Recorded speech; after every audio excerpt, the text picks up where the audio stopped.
Alright, let's go ahead and begin. I'm gonna reset it so it could be a little bit of a surprise, and then we'll go from there. Oop, no, that's not what I wanted. Right there. Alright, so then welcome everybody for the people that are there, and I am Flying Ace 24. It's been a while since I streamed, and you know what? I'm a friend of mine, we were talking about Fire Emblem and stuff, and it came up that I used to make these games. So, and also another thing was I just bought SRPG Studio because on Steam because it was on sale. I was like, I got some Steam credits, so why not? And I bought it, and it just really reminded me of high school when I was doing these hacks. So I started this in 2006, which was my junior year of high school, and man, it's a trip. I haven't played this in a very long time, and I'm actually really curious to see how it went. And I always thought it would be kind of fun to go through a developer's retrospective type of thing, just so people could see how the process was, right? And I've seen a bunch of other games and devs go through their games and stuff, so I thought it would be kind of cool to do this and reminisce just to see, and just to also share with some of the old friends that were there when I was actually making this. This was a time in my life where it was kind of iffy, you know, and it just as it is with every teenager. But it helped me get through a lot of things just from a creative standpoint and letting everything go into a game, right? So, yeah, so this was a Fire Emblem ROM hack that I made. Now, I didn't necessarily start this particular version in 2006 because I made at least 4 or 5 different versions of this. I kept starting it, scrapping it, starting it, scrapping it, but in the end, this was the result. So I checked the dates on this file, and the last time that I worked on this was almost exactly 10 years ago. So today's May 6th. The date on this was May 8th, 2010. So almost exactly 10 years since the last time I actually did anything on this. So I'm excited to, uh, you know, start it and see how it goes. And I'll probably go back and forth between the game and also like I actually have some of the files, the coding files that I used for this.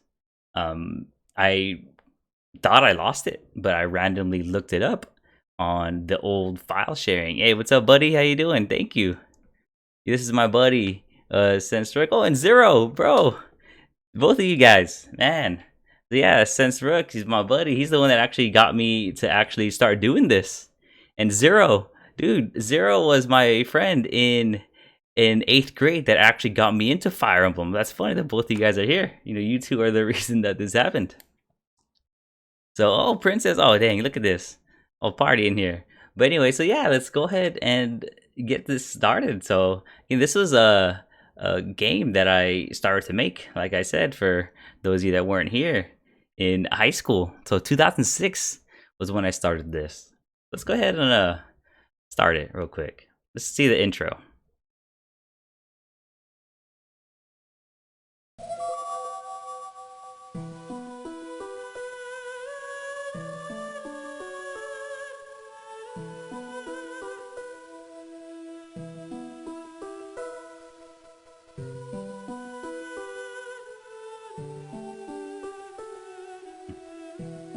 Man, takes me back.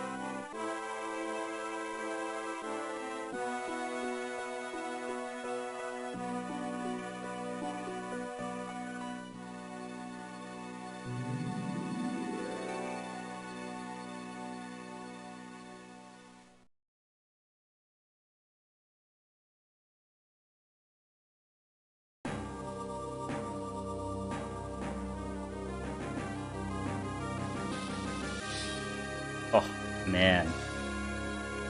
Jeez, I remember how long it took me. Oh, thank you, Princess. I appreciate the follow. But, dude, I remember how long it took me just to get the scrolling thing going. It took me a few days to do that. And to my knowledge, no one in the hacking community did that at the time. I mean, I've been out of the hacking scene for 10 years. So I'm sure someone by now has probably done it. But dude, like looking through all the files and getting the graphics and pasting over it and getting that done was a trip, because it's like a whole long thing, but it had to be done in individual tiles of I think it was 16 pixels each to do. So actually, you know what? Since we're doing a dev thing, let's go ahead and take a look at what it actually took for me to do that. All right, so I'm gonna go ahead and swap over to this screen, and yeah, so I think you can kind of see. So how hard is it to make it? I don't think it was hard. Well, some of it was difficult, but it's more definitely time consuming. So I know right here, the intro, right? So you can see like all the text that I had. It's gonna open here, right? So this is how I planned it, right? You can kind of see all of them put together. And then, but the way I had to do it, oh wow, yeah, see, I kind of made it like that, and I had to make it into like 16 colors, so I had to reduce the palette into all of this. And here's the individual pieces. It's insane. So there were 85 individual pieces that I had to make of this, and each of them looked like this. So I know it's very, very small to see. Let's see if I can zoom in on this a little bit. Yeah, so that was each individual piece. Like you can see how that's literally it. That's one piece. And then, you know, here's another piece, right? You can see this is part of the earth that I had in there. And now the palettes, let's see, it's piece number 10. Yeah, so you can see this right here. I think that's still probably part of the earth. But yeah, you can see how crazy, like, intensive that this was. It wasn't one big image like it looks like. It was 85 individual images that look like this, right? So you can see how much time it took. And then you had to put the palettes in there, you know, for all that. Let's see. And then the way I did it was using by like this disassembling thing, like the palette viewer. You can see all the different values and whatnot. And yeah, so just there was a lot of things going into that. And then a buddy of mine, Nintendo Lord, oh man, that dude, that was a while ago. You know, actually, Nintendo Lord and I are still Facebook buddies, since every once in a while we'll still say happy birthday to each other. So yeah, like that was how it was. Let's see. I think I had the title screen. This is the title screen here. So I had to have it in dump files. So it's all hexadecimal. I don't actually have a hex editor on me to do this, but yeah, see? This right here, that is this. This is the image that I had to put in and format to get into here. So it's kind of like a reverse type of thing. It's weird. It's crazy because all the way the game reads it, it goes backwards, right? And that's what it was there. So it's crazy how long it took to do all of this stuff. But in the end, I thought it was pretty fun. All right, let's go ahead and go back to this. All right, cool. Let's begin to play. All right, so Final Devourer of Worlds. There it is, all right?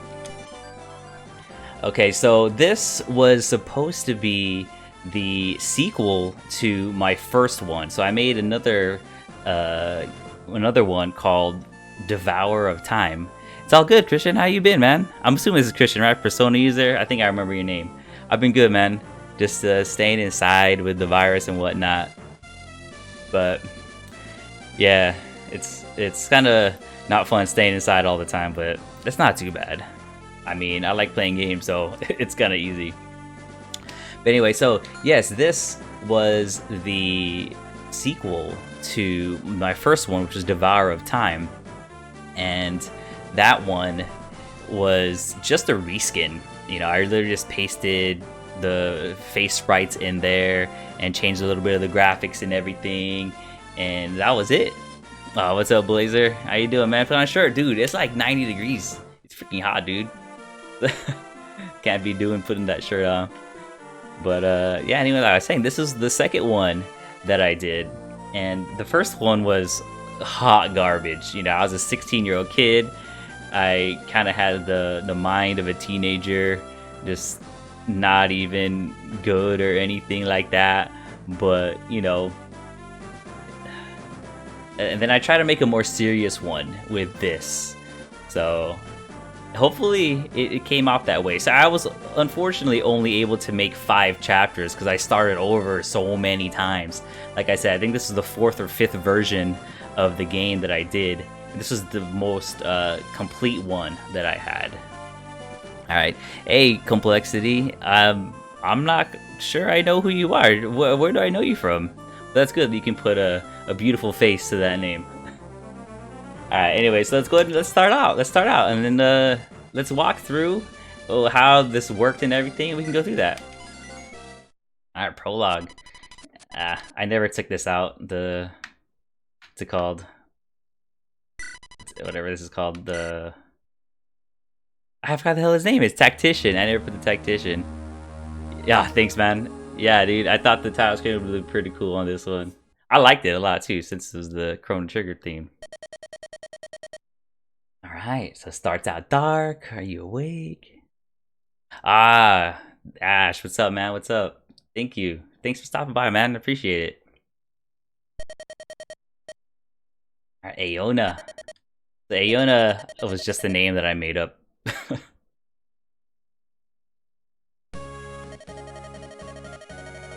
Alright, so these face sprites, so I made these ones, but I wasn't the best at making the face sprites, so a lot of what I did was splices.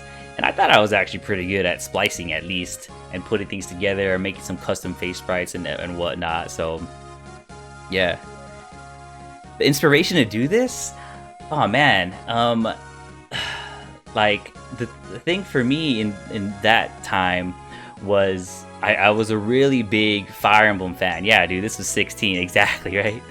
This was a time where I didn't really have a lot of resources to buy video games, you know, and instead what I did was a bunch of old school games. So I was really into like Super Nintendo, you know, Game Boy, NES games, and Fire Emblem was a big one. So I played all of the Fire Emblem games before. So my first one was Fire Emblem 7, which came out in 2003, and then from there I just fell in love with the series, and I eventually found out that it was the 7th one. It wasn't the first one. So I went backwards. I played all of those, and then I've stumbled upon a forum, right? When I was like 14, 15 years old, and it was Fire Emblem Sanctuary of Strategy. I don't know if I think it's gone by now, but you know, and there's a whole bunch of people there that were starting to do ROM hacks, and I said, oh, that looks pretty fun. You know, back then it was super basic. All you could do was really change a face sprite, and that's really it. Most people just change stats, change graphics, so that's what we call it, a reskin. You know, text editing was out of the question because, oh my god, what was his name? I think his name was Toolkatry. He was very, like, secretive and possessive of his, like, he made the thing called, like, a parser, and, like, nobody was able to have it, right? And so no one could change text except him. So that was how it was, like, way back then, before a dude named Zeld, or Hextator, he went by a few different names.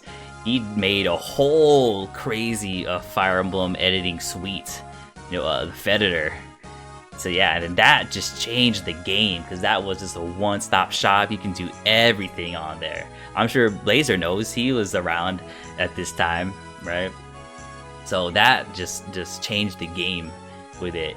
But at the same time, there was still no one that did a lot of the events, and you know, Nintendo Lord was one of the people that made he's the one that made, not one, he was the person that made the event editor, based off of notes from like people like Icy Toast, myself, Blazer was there, you know, pioneering all of this stuff. But man, yeah, that was basically the inspiration for me, just trying to make something and get my creative stuff out of there. Nintendo Lord, I don't know, if you're in the Fire Emblem community, you might have heard of him, but this was legit like over a decade ago. Long time ago, dude. Long time. Anyways, let's get to this. Let's get to this. That's early. Why I gotta be doing this right now? Alright, I'm coming. Hold your horses. Yeah, see? So this, you gotta like make the map all on your own, and then, you know, you gotta put the face sprites in there. So that's my face sprite, and this was like, I don't know how many versions it took to get this face sprite, but oh my god, the one in Devourer of Time looked like hot garbage. But it is what it is, so here we go. Let's go and start. So why you look so tired? You have a late night with Sir Thompson? Yes, the middle of the night. So the thing of this is supposed to be like a training session, and this is the middle of the night. So Aona is the princess of the country, and I'm just like some kind of mercenary dude. And you know, of course, you know, when you're a teenager, you want to be the top dog. So of course, I'm like the top mercenary, like I'm high ranking, and you know, I'm training her, right? So yeah, so I tried to make this into a tutorial chapter.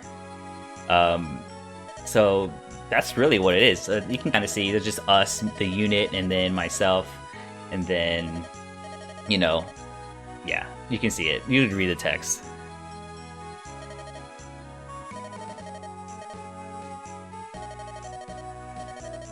Okay, so while I'm at this, I had a little rule of mine. I noticed this in a lot of hacks back in that time, but one rule of mine was that I only had so many characters per line, and I only had 2 lines before I broke it up with the arrow that you had to push A.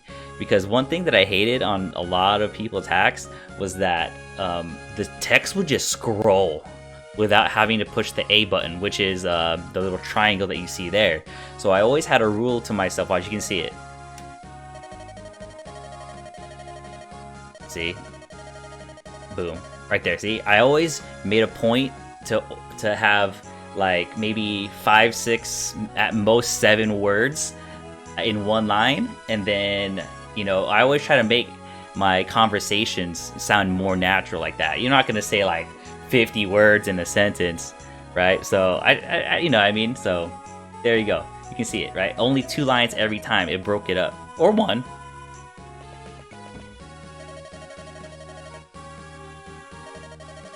All right.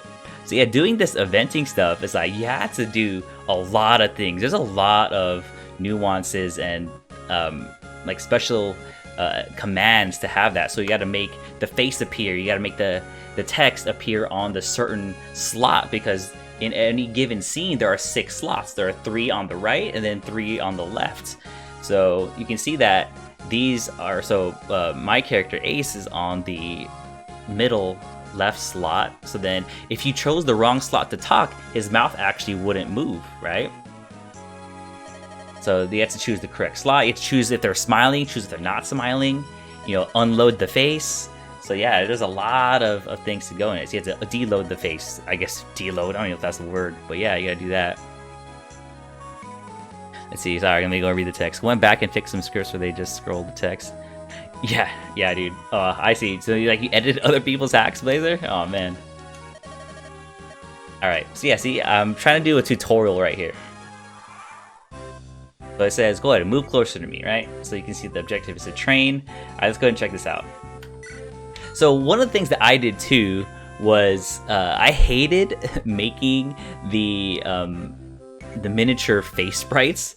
So I'm pretty sure I was the first person to do this, where I made the face sprite just a little box with the actual face. And I thought it was pretty cool like that, because oh my god, re-shrinking it and making the face look like that was freaking annoying as hell. So yeah, I think you did actually, Blazer, and did that. But it's cool though. I actually like it much better like this. Oops, let's go and check this out. Okay, so I started with the Javelin. I gave her Javelin because there's a like tutorial in here about range stuff. So Aeona is the Princess of Vesta. She fights to defend her homeland. So one of my things about this game was I wanted to use the base Game Boy Fire Emblem mechanics. So I didn't want to. I know a lot of people were very ambitious and wanted to put in like, oh, I want to have strength and magic, like the strength and magic split and all that stuff and skills. I was like, that's too much, man. So I just wanted to have good old solid Fire Emblem right here.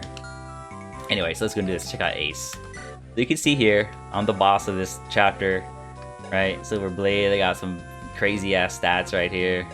And yeah, basically she's not going to be killing me with her stats like this.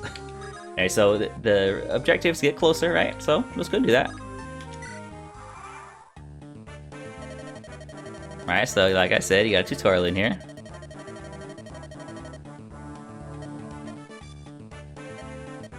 I see.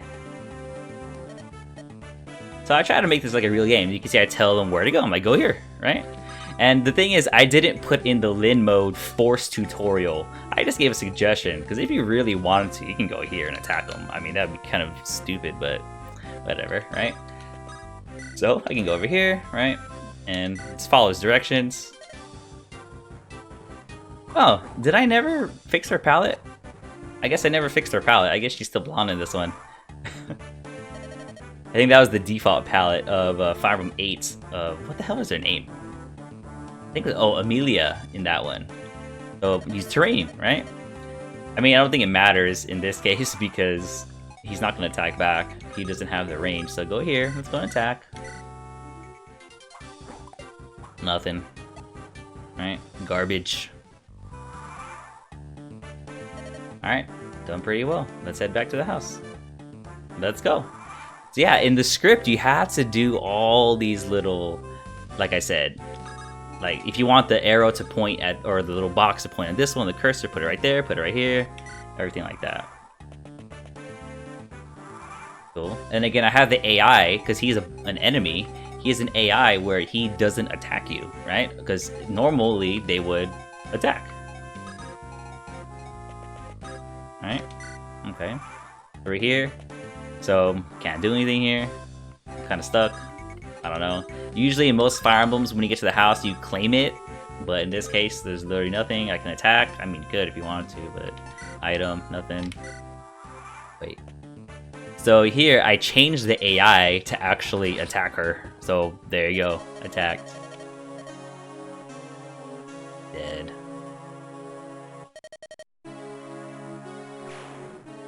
So this Aeona unit is a dummy unit, because in the normal game, there is a game over event tied to the death quote of the lord of the main character. So if the main character's death quote activates, then that also activates a game over. So you can change it if you want to certain characters, where in this particular chapter, if they die, then it's a game over. So there's a lot of different game over and winning conditions where you can have.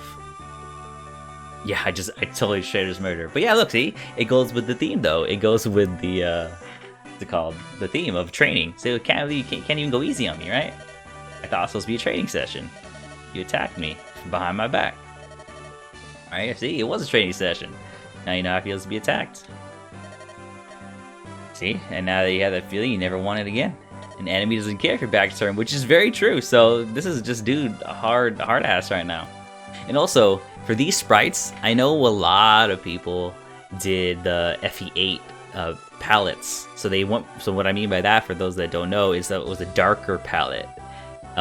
Because when Fire Emblem 8, which Sacred Stones came out, it was on the SP was out, so it had a backlight to it. When this one came out, it was just a normal Game Boy Advance, so it didn't have the backlight. So they opted for lighter colors and a little bit more washed out because there was no backlight. See, prepared. Don't do that again. It is true. Better be aching than to be dead. So real enemies will not get the chance to kill you. Yup, very true. Alright, sweet.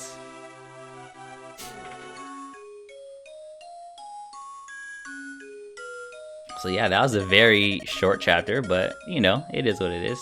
It was a dream, right? Ace is gone. He's not there. He's not with the party. All right, cool. All right, so this one is called Fallen. So something that I tried to do also in these, I'm gonna pause it real quick. In these, when I was making it, was have the chapters only have one word. So like you saw the first one, Prologue, Genesis. This one, Fallen. You'll see the next one. It's just a one-word title. I tried to, I don't know, I thought it was pretty cool doing that. Now, real quick, I am going to go and show what the script was. So you saw how the game went and how the game worked. I'm going to go ahead and show people what the script and what the events look like on that. Okay, I know it might not be completely visible there. Where is it? All right, perfect. Okay, so I'm gonna go and switch it over. I don't know if this is gonna be visible, but so these were the events of that chapter, right? And you saw it was very, very short. And it wasn't much. All he had to do was go from point A, point B, and he talks about this. Let's do a training session. That's it. So this is probably one of the shorter chapters, right? And you see how much I had to do for that. So I had to do the pointers of all the characters, right? Some, you know, the opening, the ending events, how that works. All right, what happens on the turns, so you can see what happens there. And then, so here's the opening event, right? So you load the enemy, which is me, and then you fade in, right? You gotta have the fade in the backgrounds. You load the text. So these texts right here, you see here says text 5, 0x813.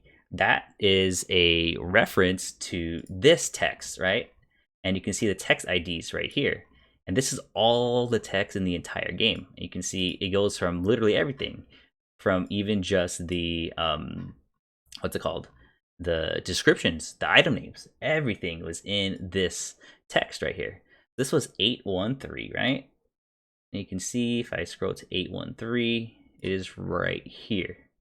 813, that's the very first thing. So the name, are you awake? Right? So wake up, wake up. So there you go. See? And it just loads every text. And I have to choose what background I'm gonna use. You have to fade out of it. So there's just a lot of just small nuances of how this game worked, right? And you see you have the ending event. So I play the music, you know, you fade into this background, you got to fade out. So there's a lot of stuff. It took me quite some time to practice it and learn it. All right, anyway, so let's go ahead and continue. Let's continue with this.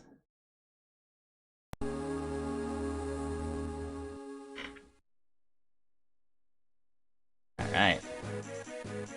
So this chapter was inspired by Fire Emblem 8. The intro to Sacred Stones. It's very, very similar. You can see how they're being attacked and everything, and you know what's his name? His name was Seth in that one, the paladin. He comes in, and this one, I was a very big Sailor Moon fan. Not even was, I am still one, right? So Tuxedo Mask right here is in there. And then I have Grail from Fire Emblem 10. Now, I don't think I said this, but basically what this game was just a big mashup of all the Fire Emblem games that were out at the time, right? So in this case was 2000, like I said, I started this in 2006, and the only ones that were out, I think it only went up to Path of Radiance. But, you know, a couple years went by as I was doing this, and then Radiant Dawn came out, and that was the latest one as this hack was going, was Radiant Dawn. So FE10 for those of you that didn't know. Alright, anyway, so Grail got bad news. Yeah, see, you can tell that, you know, like I said, I was a teenager. You still see... Oh, yeah, dude, Sailor Moon was my guilty pleasure, man. Love that thing. So anyway, so you can see I still have a little bit of, what's it called? Adolescent text. You can see I got a crocodile-infested moat. And you can kind of see in the text how immature I was at the time. Even though I tried to make this a much more mature game.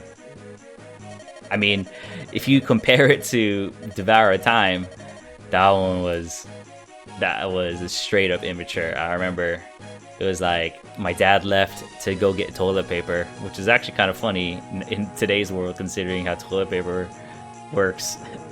Right, anyway, so Zephyros forces are in the castle walls. Yeah, and this actually this map is, I think I almost copied the same tile set from Fire Emblem 8 in that prologue chapter.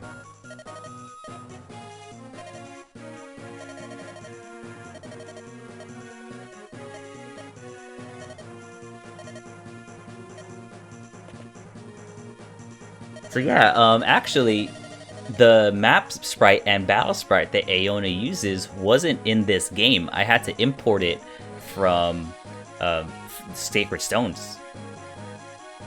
Anyway. So I got a lot of the names like Dorga, Vesta, Thrall. I got all of this from Norse mythology. Hey, what's up? What's up, man? How you doing? It's good you make it. Hopefully your little one stays asleep and everything. Alright, anyway. I see there, and I put all my favorite characters in this, so it's not just a Fire Emblem mashup, it's just a mashup of all my favorite things. So you see right there, Chrono, Cloud, Ike are in there. Right, I got the freaking Tuxedo Mask in this. There are a few custom characters that I have. Yeah, dude. Yeah, I made this when I was in high school, so 2006. Was when I started this.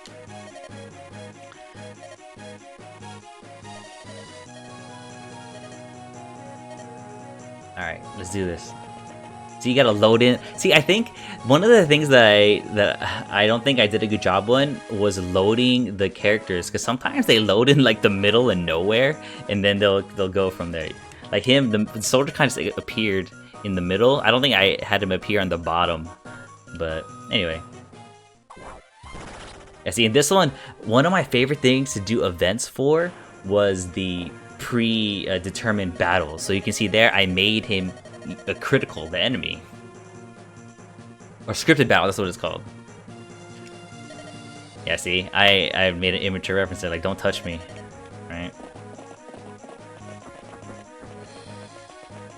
There you go. There you go. Yes, and also, oh man, I forgot to mention the people that made these. So Aeris helped me make this Zephiel face sprite because I didn't like the default face sprite from what's it called? Sealed Sword from FE6. So I liked his art, like his official art. So what I did is I tried to make it, but it looked like garbage, and then Aeris fixed the face up, and boom, you get what you see here. This here's another scripted battle.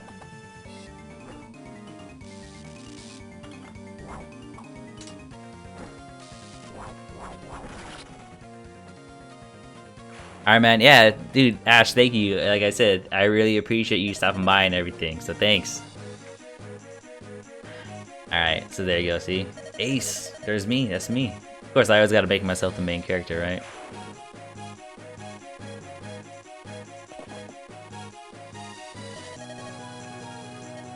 Okay, so this, honestly, I remember this chapter was kind of hard.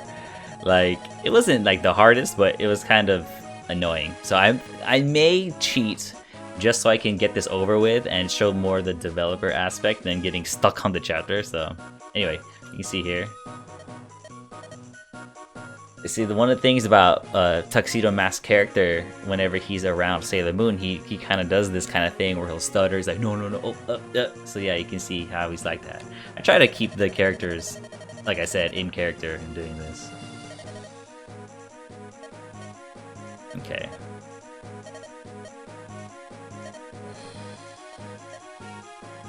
See? The Dorga Empire. He's almost the strongest ace. See, I always try to make myself like the top dog in this thing.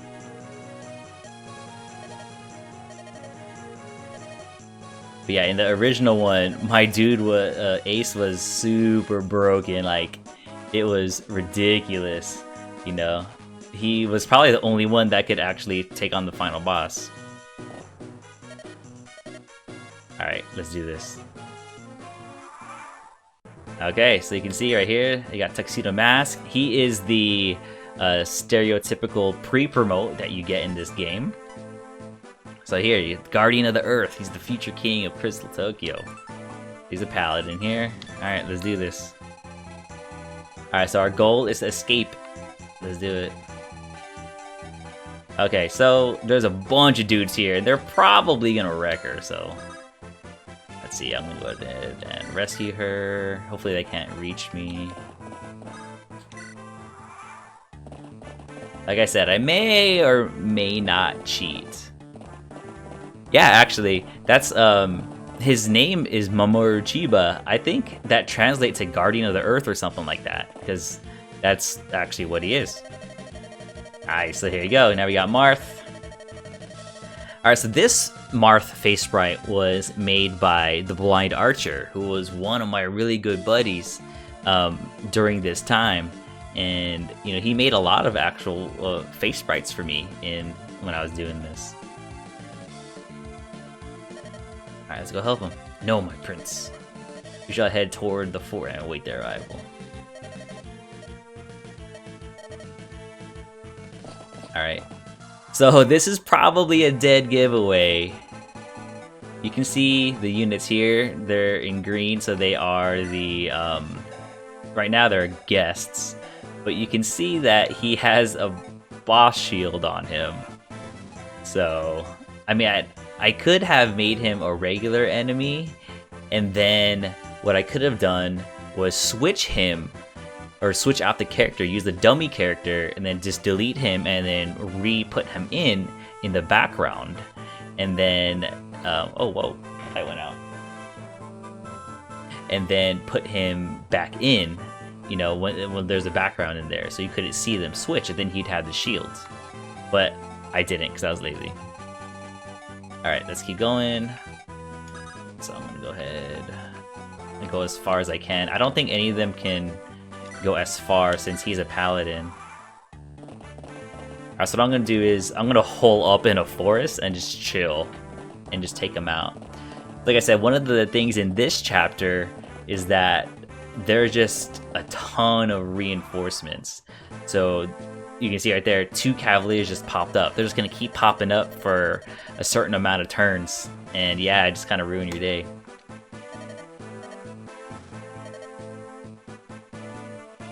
It's the, are the enemies moves the same time? It's random. So there's an AI that you can assign to the enemies, and they'll just follow that AI.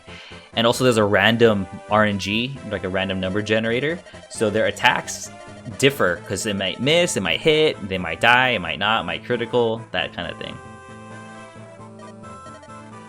But yes, I did go with, since this was a long time ago, you can see it's Sheeta instead of the official translation, because I made this before the DS Fire Emblem came out, so I still had those names. Really can't let that happen. Jagan? I sold my soul. Yeah, I was 16 when I started this. I've sided with Lord Sephiroth. Jagan, but why? After all we've been through. I cannot resist. Oh, there you go, my light's back on. I loathe the idea of being the Jagan archetype. See? This is me again putting in that, breaking that, I guess, fourth wall, sorta. You know, just not being completely in the game. Or Sephiroth policy power. I know will be looked at as a pushover. So if you don't know the history of Fire Emblem, Jagan, which is the old guy here, was an archetype for Fire Emblem games since he was the first. He was the pre-promote that started out pretty decent, but he just sucked throughout the whole game, so it was not beneficial to level him up. Yeah, see, now you can see them switch around, and then they switch to my guys right here. Perfect. And you can see right now there's just a crap ton of enemies, and these guys just keep spawning and spawning and spawning. Alright, so I think you're asking like the stats. So the way the stats work is they have growth rates. They have base stats and they have growth rates, and that's so their stats can differ depending on the, on the growth rates. Oh, actually, while I'm here, you can see how they're called social knights. So something that I did here was use the Japanese translations. So in the English one, these are called cavaliers. And you can see that I actually did this for a lot of things. You know, so social knight, I got the, these are still called Pegasus Knights, but you'll see in a bit, like how I changed some of the names around. Okay, so Marth is a lord. Okay, so we are going to, like I said, we're going to chill in the forest. So a lot of these guys have axes, or sorry, have lances and swords. So I'm probably gonna just put a lance on myself. Actually, wait. I gotta... Oh, we can talk. Oh, there's a talking event. I didn't know about that. Let's go and talk. Let's see. Gotta leave the Iron Lance on. Iona. Marth? Yeah, there's another one right there for the talking event. It's the only... Yeah, dude, for real. That's the thing. I loved all those old school names. My fault. If only we had deployed Jagan more often, see? That's just me, again, not going super serious with the game.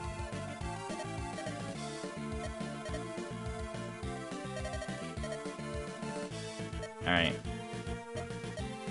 We'll be killed. Alright, cool. Again, I'm going to play defensive here. I'll keep it with the slim lance. I'm gonna keep the javelin on. Like I said, I might cheat just to make this go faster. But we'll see how it goes. Oh, look at that crit right there. Boom. Yeah, you can see how I did do all the palettes on here. So there's a Mamoru's palette. I think I got everyone's palette. Apparently I didn't put her palette in. I guess not. Oh well. Yikes. Okay.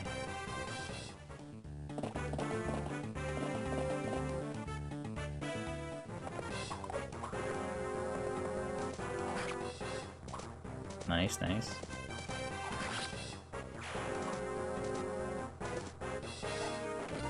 I'm gonna speed this a little bit. A lot, just because I don't want to go through the... There you go. Sweet. Okay, let's see what we got.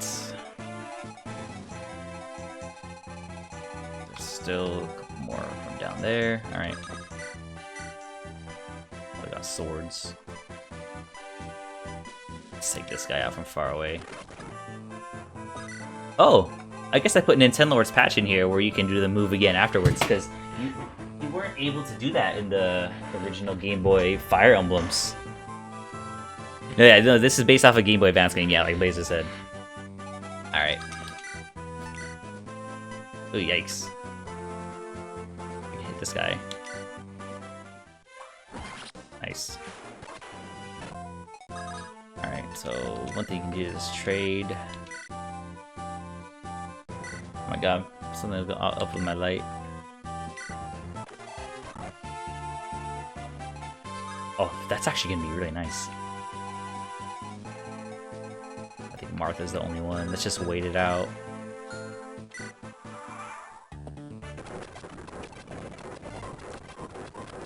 Speed it up. Oh,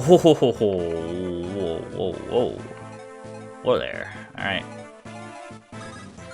Let's see. So the only one that can attack me is this, so here's what I'm gonna do. Perfect. Oh, you're kidding.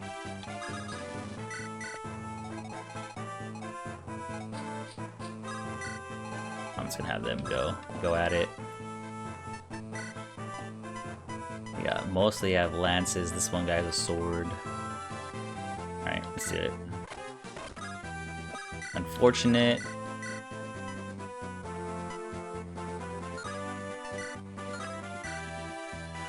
Alright. Let's let them handle it. Hey, yikes. Alright.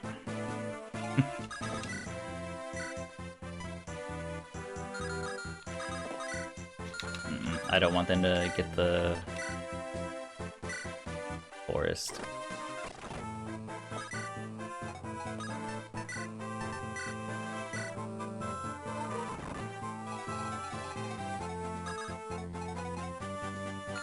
Can any of them, let's see, do any of them have a long range? Oh, they all have javelins, god damn it.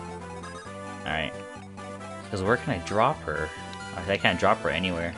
And they're gonna die, so I guess just stay up here. Like I said, I might cheat just because I don't feel like dealing with this.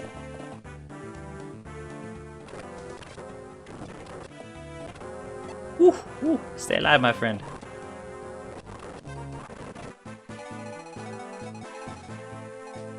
Dang. Yeah, dude, they're still coming! Oh my god. Alright, alright.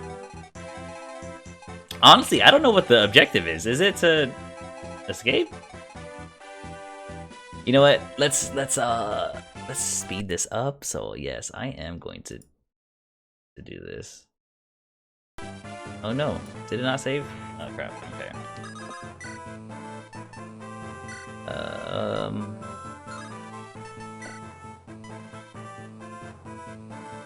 I think, yeah, the javelin's still good because he has a sword on. So actually, I should get rid of all the axe guys.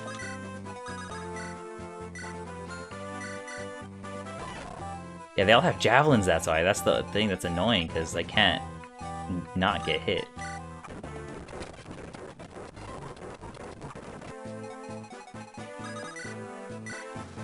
No, his javelin might break, but the axe is...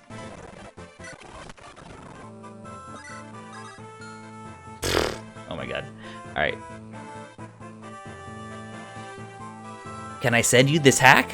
Yeah, I can actually. I don't know who you are. Your name's all up in Japanese.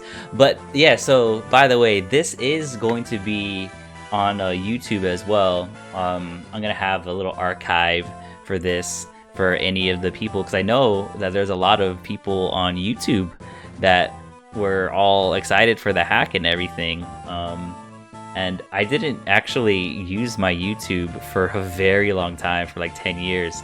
So basically any people that commented from 2010 to like 2019, I didn't see any of that because I just never logged in that YouTube account. So my apologies to all the people that were waiting for it. And I kind of remember, I kind of remember just seeing a bunch of comments afterwards. And I was like, oh God, wow, there are a lot of people looking forward to this. Anyway, yeah, I don't remember how to cheat. I'm not gonna lie. I gotta go ahead and get I might need to get a code online because it's more that I just don't want to wait. Let's see. Is there one here? Gotta be. There's gotta be.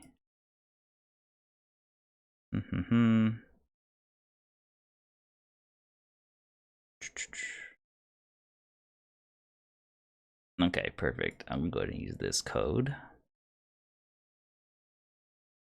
Better do me well. One can only hope. Alright, did I put it like this? No. Code? Dude, I honestly don't remember how to put this in. Alright, oh, apparently that doesn't work. Alright, let's try this. Yeah, like I said, I'm not trying to stay here forever. So let's see if this works or not.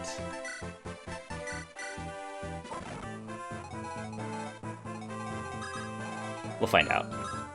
Oh, it totally works. See there. Now it's a infinite player phase. So that's the one right there. Alright. Well, I don't know. What code did you give me, Blazer? I don't remember. Anyway, so let's go ahead and do this. I just want to go through and have, like I said, I just want to make sure that we can go through the development stuff. Let's go ahead and attack Jagged. I'm going to drop her right here. Yeah, one thing that I actually did do is, if you look over here, I changed the vulnerary use to 5. So vulneraries in the original game had 3 uses, and I also changed the elixirs to 2 uses to compensate for that. Anyway, I don't know what you two are talking about, but sure. Alright, anyway, so here you go. So let's go and check this out. Yeah, the code I used was just infinite player phase, so I don't have to worry about this. So, oh, I don't think I checked their things, right? So Prince of Altea, he's a descendant of Henri, skilled swordsman. Cheetah's right here. Princess of Talis is here, an honorable person. I try to make it like how the game was and everything, so... Alright, let's do this. So one thing that I do remember is that Marth... Let me do it. I'm gonna do a save state, actually. Just so I can kind of show the different aspects. So Marth has a battle quote with him. Or battle... Was it? Is that what it's called? I forgot. Battle dialogue? Battle line? I even forgot what it's called. Pagan, return. Yeah, something you can do in the game is code certain characters to have battle lines with them. Like this. Totally wrecked. Good job, buddy. Alright, anyway, let's go ahead and back, just so I can. So just so you can see that. Did Aona have one? I don't know if she did or not. And find out. Does she have a special quote?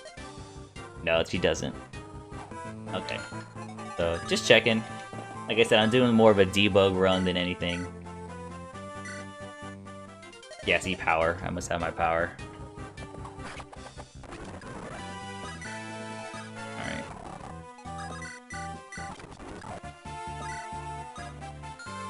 You know what? I could probably attack these guys for EXP. No! Oh, he had a javelin too! Oh. Wow, that was my bad.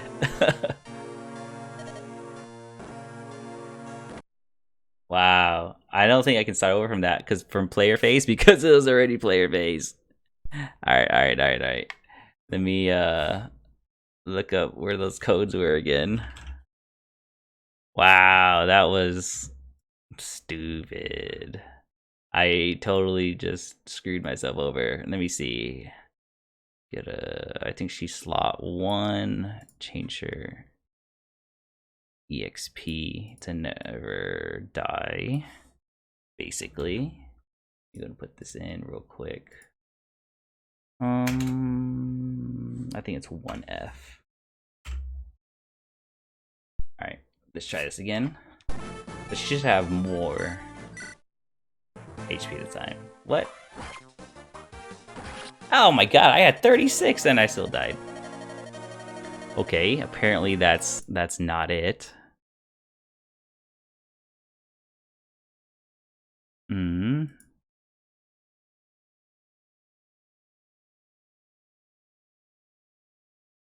Huh.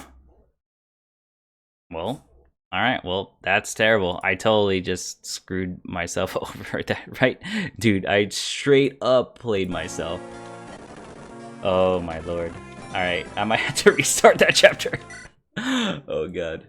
That's great. That's great. Oh, I think it's not working because of my cheat. It's still player face. Alright. Screw that. Alright. Let's do this again.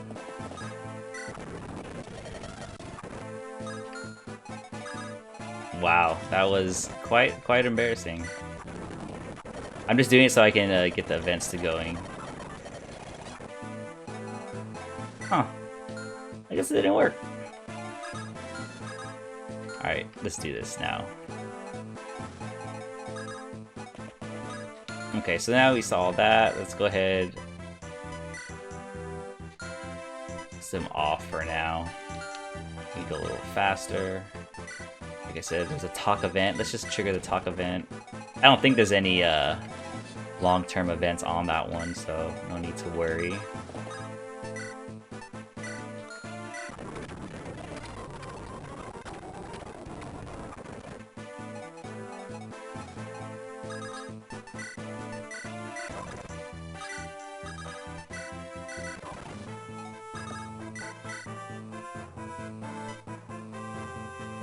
I want to be attacking the ones with the javelins.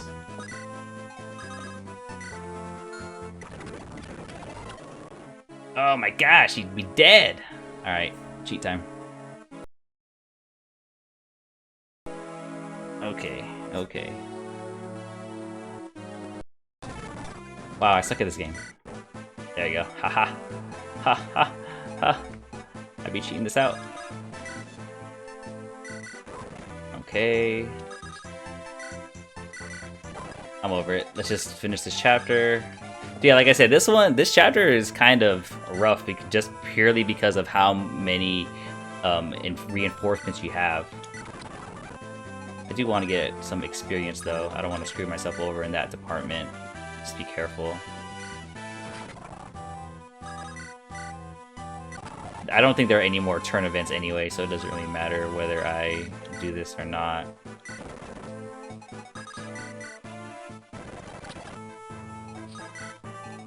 Alright, let's start wearing him down. I think this is a boss defeat condition.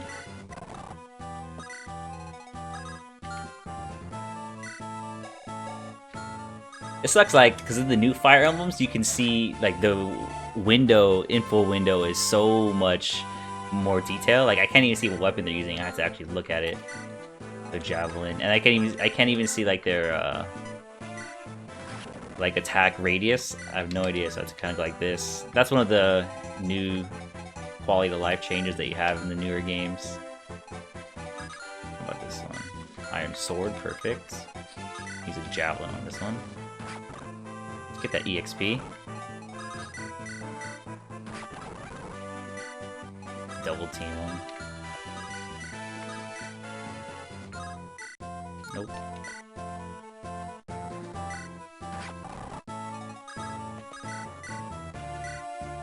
There you go. Like I said, you gotta make sure you get EXP for the next one. There you go, perfect. Alright, let's take the cheat off. Alright. Okay. Perfect. Level up. Okay, yeah, so the condition for winning was to defeat the boss. Perfect. Alright, let's keep going. Oh my god, we're an hour in and we only finished chapter 1. So there you go. Alright, so Jagan. Okay, so I think I remember this. So this next part, there's a lot of dialogue in this. A lot of dialogue.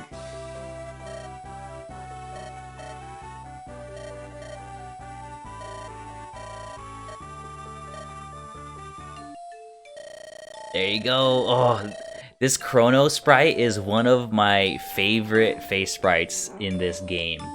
So I made this, the beginning one. Oh my god, this was one of the things that I was always really bad at was hair. So what I did was I spliced a lot. So I kind of, some of this is a lot, actually, Chrono's body is full custom. So I actually made that. The face is Angry Ellawood, so I spliced that one. And the hair was custom made by, oh god, who did that? Let me check. I think I had, what's it called? Pretty sure I had a credit list. Who made this one? Where's the credits? Who did the Chrono one? Was it Aorus as well? Fix the hair. Oh, so no. Oh my God, Notharian Ring is the one who fixed up Chrono's hair. Because the hair that I made was pretty terrible bad. So thank you for that right there. Okay. Anyway, let's keep on going. And yeah, he's not supposed to talk. But Chrono's not a talker if you play Chrono Trigger, but you can't have him be silent and be a main character in this one, so.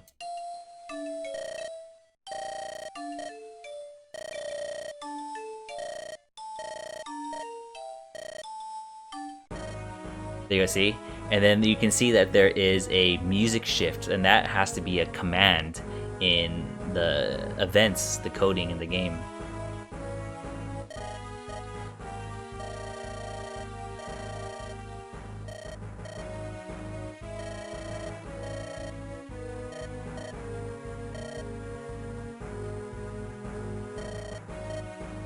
Yes, it is.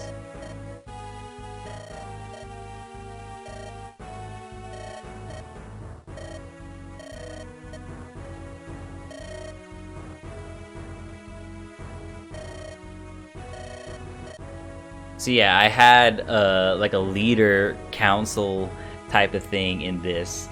So it's basically Tuxedo Mask, Chrono, Cloud, and Ike were the leaders of the like I guess council. It's not really a council, but like of the heroes. I think I called them the Warriors. I don't think it was Warriors of Light. It wasn't Warriors of Light because that's Final Fantasy. What were they called? I forget. But they were the main guys because they were from my favorite ones, right? So you know, Final Fantasy VII, Chrono Trigger, you know, Sailor Moon, and Fire Emblem. The Telliest ones with Ike, those were among my favorite Fire Emblem games. All right, there you go. See, oh man, see, I made this Sailor Moon sprite too, and you can kind of tell her.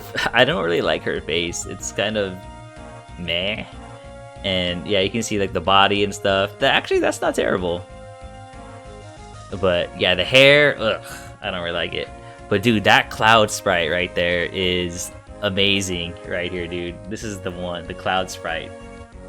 Who made this Cloud sprite? Let me again check the credits that I had for this.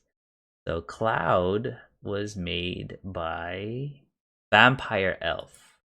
Alright, so thanks Vampire Elf right there. Yeah, so there you go. That's the Cloud face right there. That's a good one, dude. Cloud's pretty good. Yeah, that's one of the only things about this is that the quality of the faces aren't always similar or the same, because some of the ones that I made, you know, compared to some of the ones that other people made, of course, I wasn't as good. I was more of the coding side than the graphical side, so you can kind of see the difference in quality there. But I think Tuxedo Mask looks pretty good. I made that one.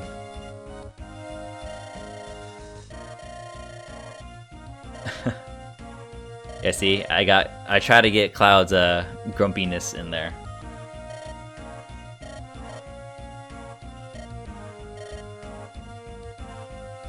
Oh, there you go. This is it. So that was kind of a joke, like right here. Now that she's gone, there's room for me, because you could only fit so many people, so many faces on the screen at a time. So technically, there are 6 spots. I think I mentioned this earlier. There are 6 spots in any given talking scene. However, you either have 2 people, one in the middle left and one in the middle right, if they're talking to each other. If you ever have 2 people on one side, you do the left and right sides. Because if you put, right now, Cloud and Ike and Chrono and Tuxedo Mask are on the left and right sides, what's it called, respectively, on each of theirs.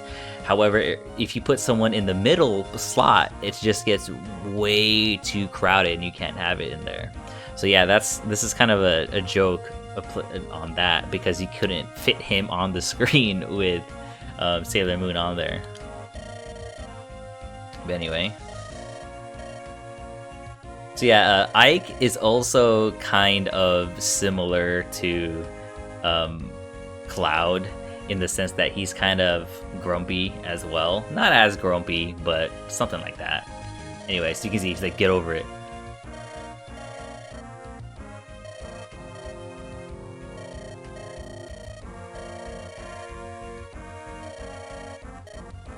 The reason we're here is Sephiroth. He's trying to summon lava. So here you can see again, this is where the story kind of comes in. And I really tried to meld the Fire Emblem, the Chrono Trigger, and the Final Fantasy worlds together in this. So it's mainly Chrono Trigger and Fire Emblem that influence the story here. So Sephiroth is summoning Lavos. And this is, so again, like I said, this is the sequel to my original game, which was hot garbage now that I again look at it and stuff. But so again, you can see this is what he tried to do 2 years ago, right, in Lycia, which is the Fire Emblem 7 universe, or country anyway, in that one. And yeah, I try to make a reference off of that, even though I think it was kind of dumb. Alright, there's much more at stake.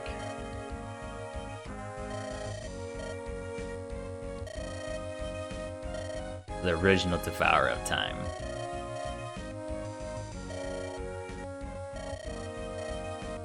Luca and Magus.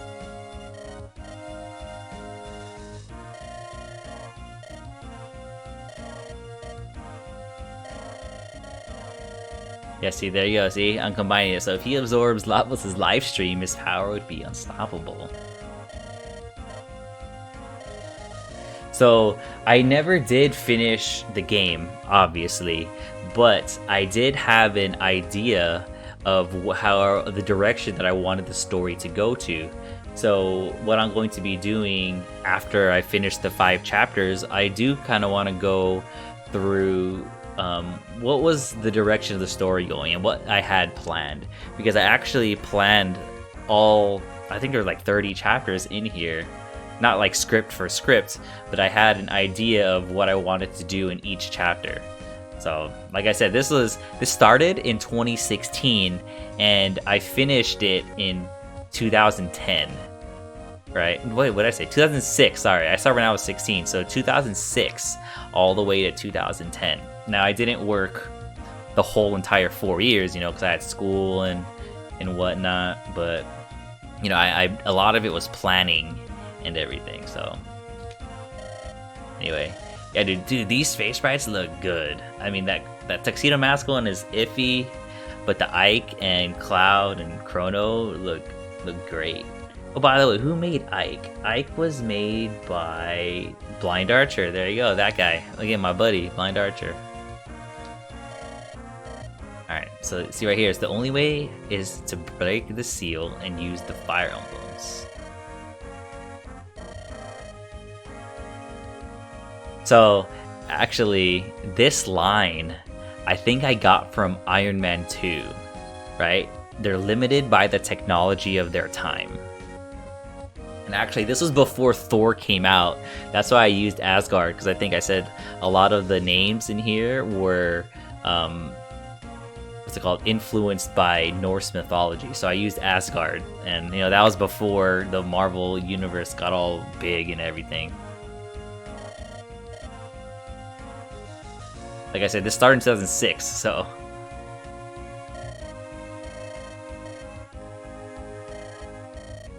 The 6 emblems of Achaea, Valencia, Jugdro, Alib, Magville, and Teleus.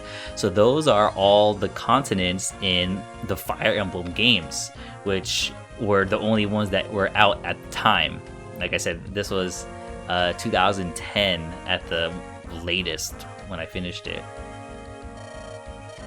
Each kingdom possesses one of these Fire Emblems. And actually it was perfect because the base Fire Emblem 7, which I have here, had 6 continents anyway, or 6 countries, sorry. So you can see how I kind of named it after them.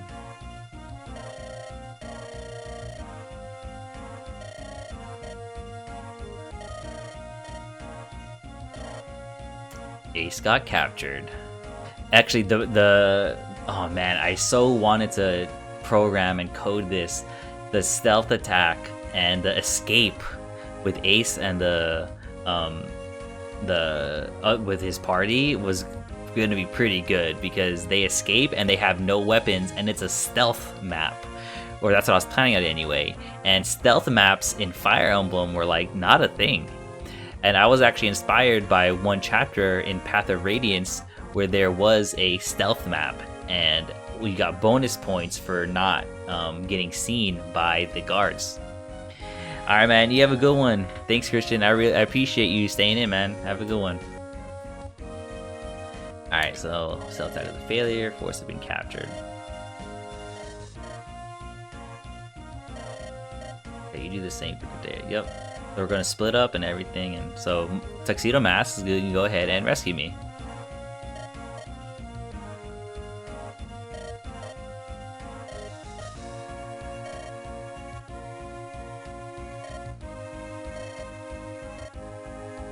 Alright, hold on. I'm gonna check out my light. I don't like playing in the dark.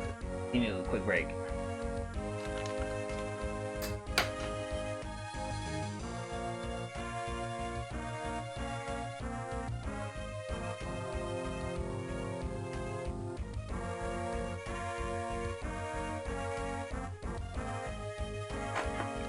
Yeah, I don't know what's going on with the the light in this room has been kind of acting up. Alright, cool.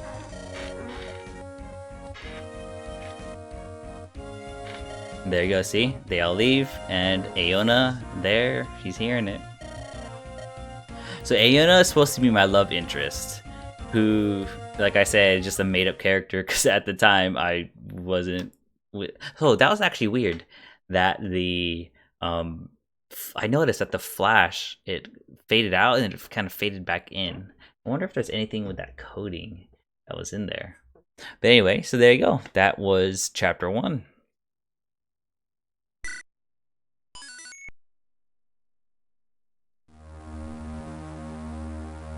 Chapter 2, Corruption. Again, you can see how, like I said, I went with the... oh my god, what happened to the light? I went with the theme of one-word titles. Let me do this again. I don't know what's going on with this.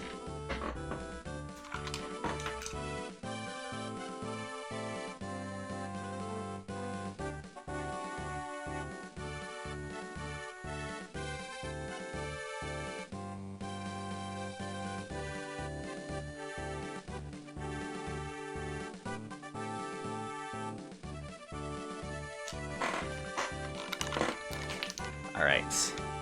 Wait, let's get back to it. Then again, so now we got a couple more characters. So we have and Celicas. Ace is on a stealth mission to infiltrate Dora Castle. Also Scout had him at Fort Arcus. So Arcus, I got that kind of from Arkham from Batman. I just changed one letter. Changed that M to an S.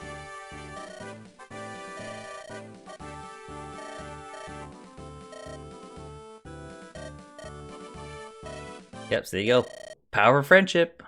What's that? Someone's here. There you go, see? It was her. She was in the forest, hiding.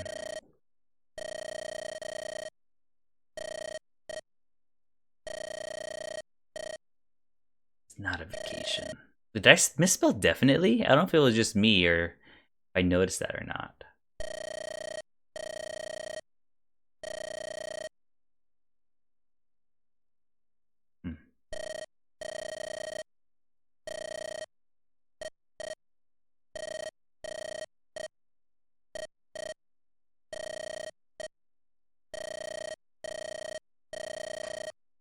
I think I broke my rule there. I think a few times actually, if you notice, there were a couple times where it did more than 2 lines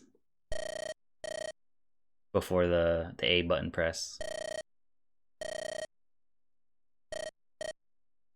See, look at that. See, that was actually, I thought that was a really cool event to code in, was when Jafar did the special, like, little pop-up like that.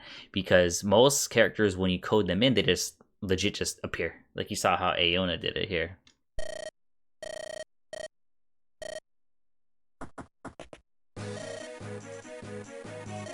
So in Fire Emblem, okay, so actually all the bosses in this first section, so the way that this was planned was to follow the original Fire Emblem 7, where in the first 10 chapters you had Lyn as the main character, main lord. And then after chapter 11 and onward, you had Eliwood or Hector as the main character in there. So I kind of did it here too, where the first 10 chapters were going to be Aona as the main lord, and then the last 10 chapters would have been Ace as the main lord. And you know, that's just how it was going to be. And all the bosses actually in the first 10 chapters are going to be characters from the original 7. So you can see here, well, not the first 2, I guess, but here's the first one in chapter 2. We have Jafar as the boss.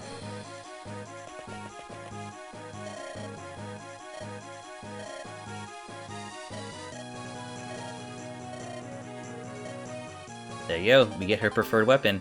So yeah, you have to also code that. So you have the coding, you can give people weapons. And also with the coding of the villages, what you have to do is make a code, and you have to actually do a map change. Otherwise, you can just continually go to the village, right? You see it right here, because it stays open, I'm pretty sure. All right. That was one thing. And same thing with bridges. I forgot what they're called, snags or something. Well, not in this particular chapter, but in some chapters you had to attack the little bridge here and then it would come down. Anyway, so this chapter is to defeat the enemy. And I think this map is based off of another Sacred Stones map. I'm not positive if that was it, because the maps kind of suck to make. Maps weren't the easiest, and I wasn't the greatest at making them. So a lot of the maps in this game were inspired by the original Fire Emblem maps. And I actually thought that was a pretty cool thing to do, because this was a mashup of the Fire Emblem games anyway. So I thought it would be a nice little thing to do. Alright, so we got a couple new characters. So we have, let's start from, actually let's go here. So Aona, Moru, Marth, Sheeta. So we have So he is the hero from Fire Emblem 2. And the new one, I don't even know what numbers they are now. But anyway, so he's the youth of Valencia. Or I think they call it Valentia? Shadows of Valentia, that was the new one. Right? So he's a... So I changed it to fighters. It was called Mercenary originally. Then Celica, right? So she's the mage. Got Celicas. He is from FE4. So he's a descendant of Baldo, who fought the Holy War of Jugdrol, and Leif, who is his cousin, right? The Prince of Leinster. Alright, so again, you see these are called social knights in this case. So one of the things is that Leif starts with a light sword in that game, so I thought it would be cool to have him start with the same one here. Okay, so yeah, Alm and Celica were also made by Blind Archer, I'm pretty sure. And then I made Leif. I think I just made some random things. I think I might have gotten his hair from somebody. I forgot. Again, I'd have to look at the things, the credits for that. I do, you know, I do want to make sure I get it. Okay, so Martha actually made the hair for Celicas, and I think I got I did the rest of that. Ooh, did someone do Leaf's hair? I swear someone did Leaf's hair. Maybe I did Leaf's hair. I don't know. I guess not. I guess no one did Leaf's hair. Maybe did I do it? I don't know. I don't see it in my credit list. Okay, well, we'll just keep going then. Alright, anyway. So, let's do this. And Jafar, I think he just has his default description from the game. Yeah, faint, able to death. Okay, cool. Let's go ahead and go to the village. So I'm gonna go with the lance, because either they have a sword or a lance themselves. Okay, so let's visit. So you guys are the ones fighting against Dorga, huh? I tell you, that won't be a walk in the park. Dorga has never really good relations with the other Asgardian countries. I'm also not surprised that they sided with the dark side. I wish you good luck. Please take this. Nice. Okay, cool. So I do want to be aware of the items that I have, because I don't have Merlinus in this. Because in this Fire Emblem game in particular, there was no storage.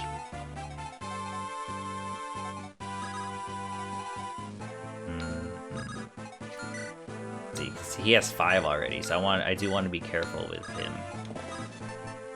Alright, let's go ahead and take the elixir away. Yeah, I'm gonna go with the lance, because most of them probably have lances on here. I never did like that Alistair. So Alistair is the king of Dorga, obviously, you can tell from this. Nah, sorry, he jumped at that chance. Oh, cool, got another javelin. Sweet, sweet. Alright, so let's go ahead and I'm gonna form a defensive stance here. Let's see, he has an axe, so it should be okay. I'm gonna bait him in there. I'm gonna have her stay on the forest. Are there any... Nope. Doesn't look like it. Actually, I'm gonna have her... How far can they go? Nah, this thing kinda sucks, so I'm gonna have her go right here. Actually, just stay in the forest.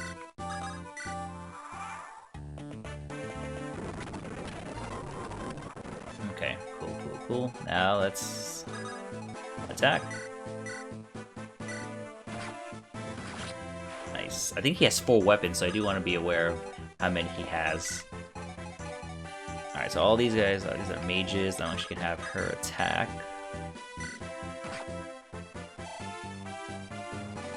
Does he have a sword? Actually, she can handle it. So the Ruby Lance, all of the lords or the main characters in the game have their preferred weapon, and in this case it's the Ruby Lance. Their preferred weapon always is effective against infantry, so they always have super effective against, what's it called? Oh my god, I'm forgetting, top of my head. Horses and armors. There you go. Okay, so I should be able to take these guys out relatively easily. So a lot of these guys, they have swords, so I'm going to use a sword against them. He has a light sword, actually. Oh, that actually kind of works. Our favor. Nice. Easy peasy. Ah, see, that's gonna be nice, actually, having that move again.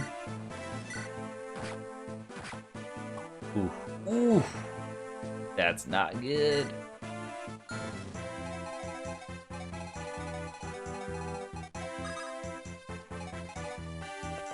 That might be a little rough. That miss, that was a costly miss right there, dude. Costly miss. Yeah, they can all attack him. Ooh. Oh, you know what I can do? I can rescue. Forgot about that.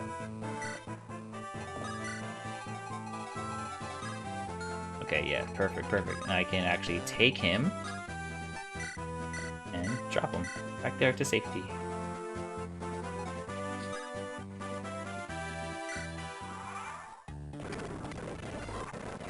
Okay, cool, cool, cool. Who needs health? Alm does. Yikes, big yikes. Okay.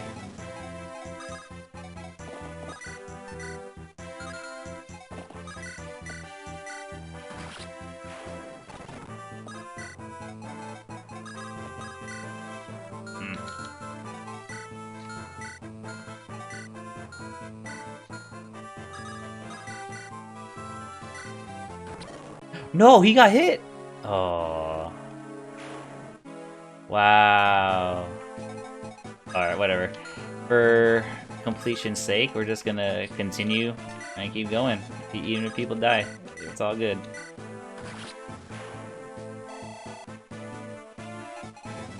Alright, let's just keep going.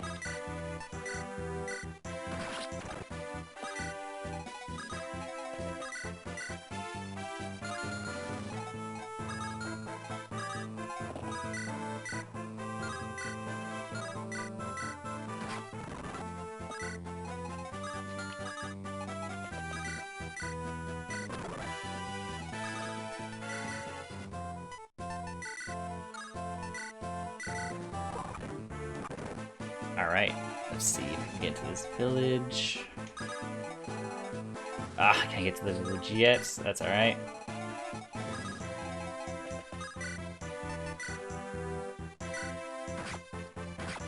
Ooh.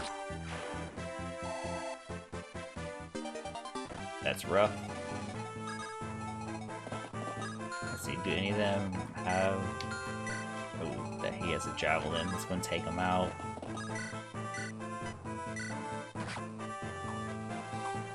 Oh, you know, he missed. Okay, that's alright, because he can't attack her. He's too far away. That actually was okay.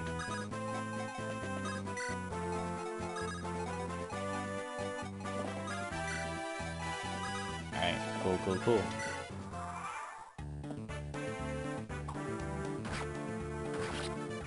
Oof, got him.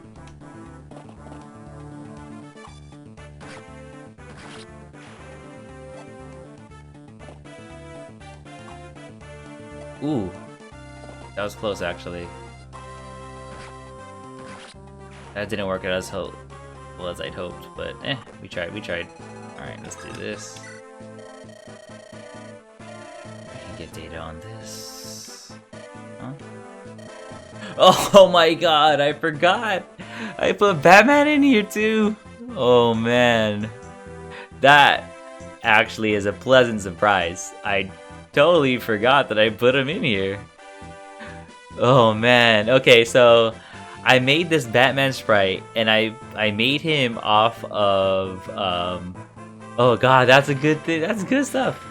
I put, oh my god, he's made off of Hawkeye. I totally remember making him. I forgot that I put him in here though, this early in the chapter. That's great. Of course he gives money. Of course he gives money. That's, oh my god, that's funny. I forgot that I put him in there. Okay, cool. Yeah, dude, that's...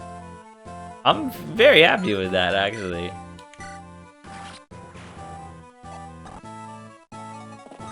Yeah, actually, let me do this real quick.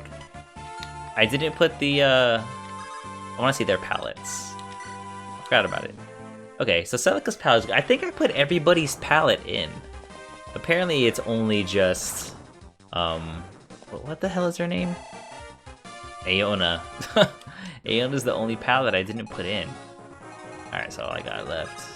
Jafar. Jafar has the killer sword. So I can attack him from range. Ooh, it's only 24. Ooh. Actually put the javelin on him. Just in case. Alright, that's it. That's pretty good.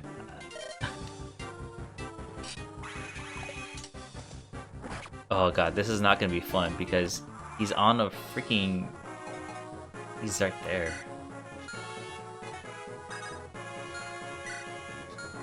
Can she hit him? Oh god, she's gonna die. Oh my god. I'm getting super lucky with those hits. Actually, yeah, let me bait him into using the killer sword, and I think that'll help. There you go. Yeah, it does help, because I think the light sword doesn't count as a sword when it's ranged.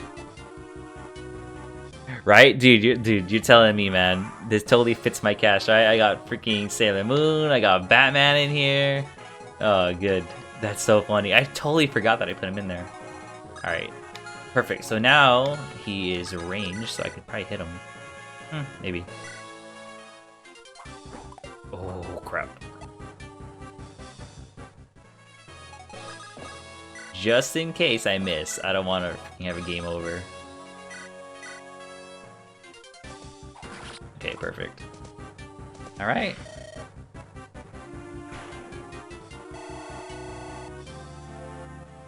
Beautiful.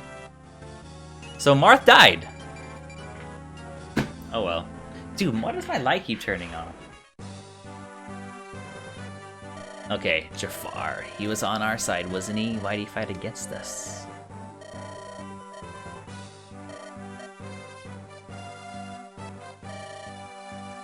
Yeah.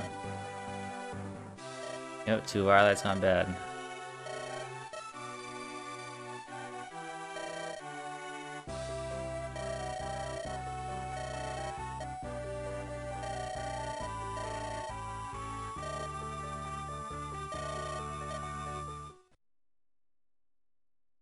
It? Okay, chapter 3.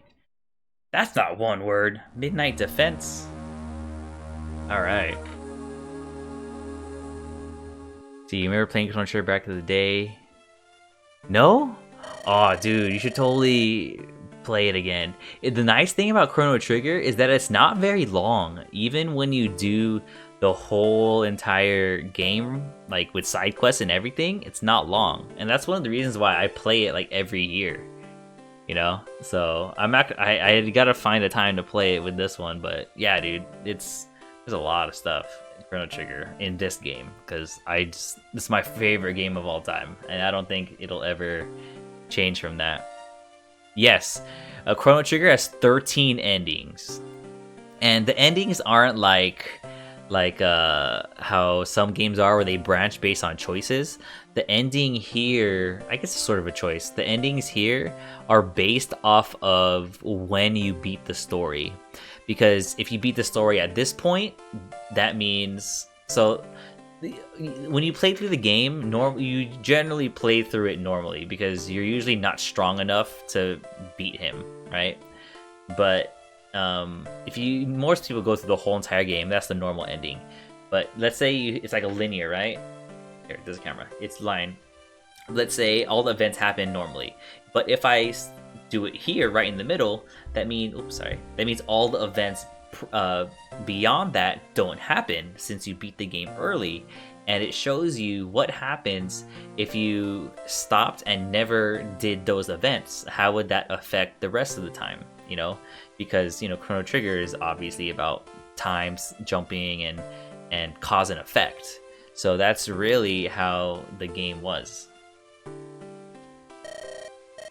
For example, it's like, okay, you, let's say year 10, you find this item, but if you beat it in year 9, that means you never found the item, because that would have been in year 10. Does that make sense? But not literally year 10, but I'm just giving you like a example.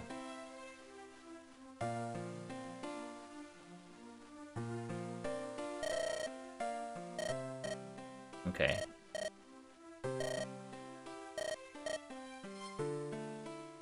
Right? Yeah, it really is.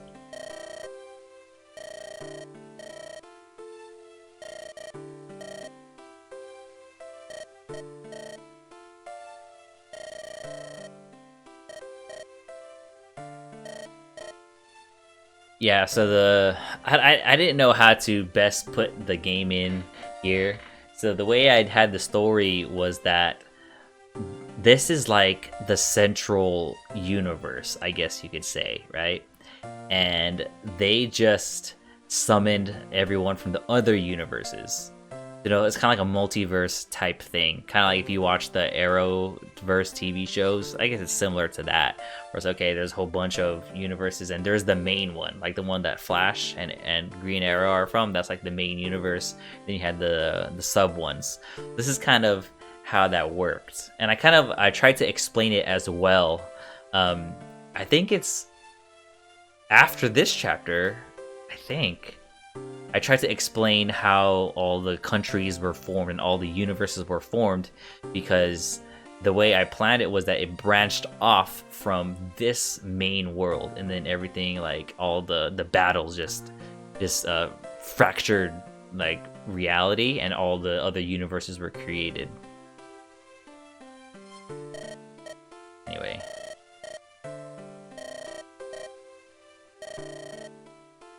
Yeah, so I try to make her character pretty emotional, and you can kind of see here, like, she just hates all of this stuff. She hates that they were dragged into it and everything.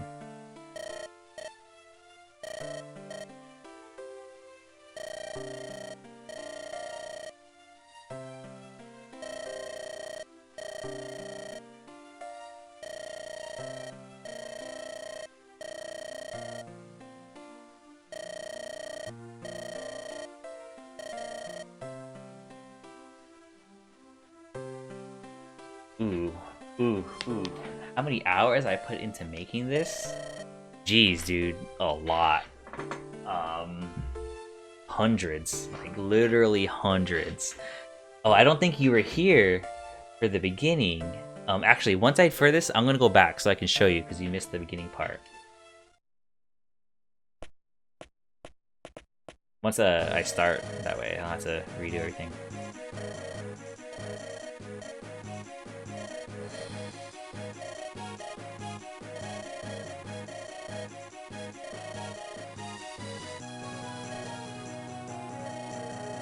So yeah, this is a Fog of War map. Oh man, Fog of War maps freaking suck.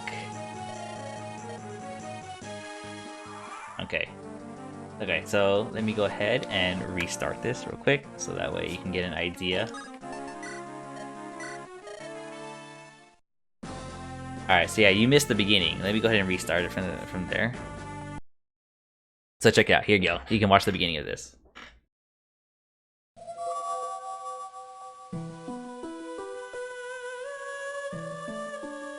I'm gonna fix my light while this is happening.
There you go. That's the intro. Alright, so I'm actually gonna delve deeper into the coding and the development part of this. I think I'm gonna be done for playing at the current moment, and I'm gonna go more into the actual coding part of this. Alright, so let's go ahead and do that. Here, let me switch this up a little bit. Okay. So I'm gonna go backwards. I showed this a little bit more, but I want to go a little more in depth with it. Okay. So let me. Oh my god, my thing is just not the greatest. Okay, so for the graphics, so here is the intro, right? Now here is the. Where is it?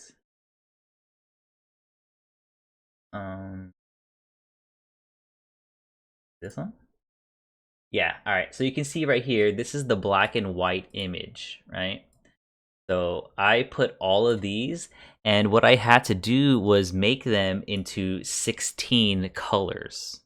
Because the way that the palettes worked is they could only have so many colors on the screen at the same time. Because again, this was a Game Boy Advanced game, right, that I was making. So you can see here that it starts with the planet, and then it kind of just keeps going and going and going, right? It scrolls down until it gets to the top, which is the Lavos one. I think, yeah, so I think this is the original one. So this one has more than 16 colors, I think, right? And I kind of had to put the palettes to it because there are only so many tiles on there, and there had to be a black bar like this in order to separate them, right? Yeah, so this was the original intro. So what I did was I ripped this from the original game, and I saw how it looked, and then I made my own. So you can see how they are right next to it, right? Because the original one starts here, then it scrolls up all the way to this. Well, it tells that story, right? Now the crazy thing here is that even the text is an image, right? So the text is not text. I had to actually like make that. So here you go. I wrote the text because the original text, I had to fit it in there, right? So this is it. And you can see how I typed it in, and I tried to have the same amount of characters in my new text compared with the original text. Did I have the original text? Oh no, the OG intro. That's the one that I had open already, right? No, it's not that one. Yeah, right. And you can see here, I have like the fire one. This is the original planet that I had, by the way. You can see that it is definitely more than 16 colors. And then I had to like I made a grayscale image, and then of course with the game you can put in any color that you want with it. All right, and then see this one. Here's I ripped this from Advent Children, and then what I did was make it into two. I had some programs that could limit the color, so this is actually 256 colors. But even then, 256 is way too many colors. I needed 16. So then I grayscaled it and made it into 16 images. Oh, is this the original one? I don't know, whatever. But yeah, so I had to change it like that. And now here is where it gets crazy. These are the individual pieces right here. The way the game read it, I had to split them up line by line. And I believe that it was only 16 pixels to a tile. So if you look here, you can see that it's very small. And this is how each tile looked. Right? And you can't even tell what the image is from here. So you can see how time consuming that was. Let me do the view here and do extra large, right? Look at this. Each one is an individual tile, right? And it actually went backwards. So it actually starts, the way the game reads it is I had to go backwards, and you see how there's even the little bar there. And I had to move one tile from the top onto the left one here. There was a lot of work that went into this. So this alone took me probably just like 10 hours just formatting it and getting the graphics in, and you can see that, and just getting the colors, getting the palettes correct, because when you put the palettes in, the palettes are codes as well. So I had to figure out what was the code for this red shade, what was the code for this blue shade, right? So it was quite a bit. And see, individually, these look like nothing, but you can kind of see this is the earth right here, around the bottom. Right, there's just a lot of images. That was just to make the intro to go up there. Yeah, dude, I was pretty into this. Okay, so then, so you see this title screen right here. I have a bunch of the images here, and this is actually it says it's in a ROM, but it's not. This is a image dump, so it's just pure raw hexadecimal, right? So I don't have the actual I can't open it. I don't have a hex editor on my computer. So here you go. This is right here. You can see it, how it works, right? And actually, I used a lot of the tools here, like the debugging tools on this program. So you can kind of see, like, hey, here's the memory viewer. And I actually was able to see what was loaded into the memory at any given time, right?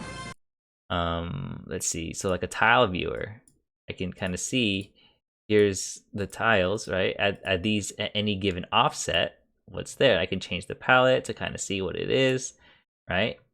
And there you can actually see that this is where I got it from, at this little area, and I can save it to whatever I need to do and format it in that way. Let's see, the OEM viewer, yeah, so you can see the specific tiles where they come from. All right, there's the Flying Ace 24, and you can see here this is where I can get the palette, right? So I get the RGB, but even then the palette has codes in where it comes from. Is the better one? Yeah, see right here. So I can see in the game where the palette came from. So here's the base. I can see all where the colors came from. This is the fire that's supposed to be in the background, right? See, there you go. I can see this image, but that's what is showing up. That's not what the game looks like, right? Because it actually flips over when you do it that way. Okay, there's the background and everything. So yeah, definitely. And you can see how I actually had to I kind of adjust the background, and I put a shade in it where you can see how the Lava's arm is. Yeah, this is pretty intensive there. Right? And then I even have like I had the shadow of the Fire Emblem. Right? Oh, I can't even see it. Oh, there you go. See? Like this. I formatted it in the way that the game could actually read it. Yeah, there's just so many things. And yeah, so here are like how the faces are. There are so many animations, right?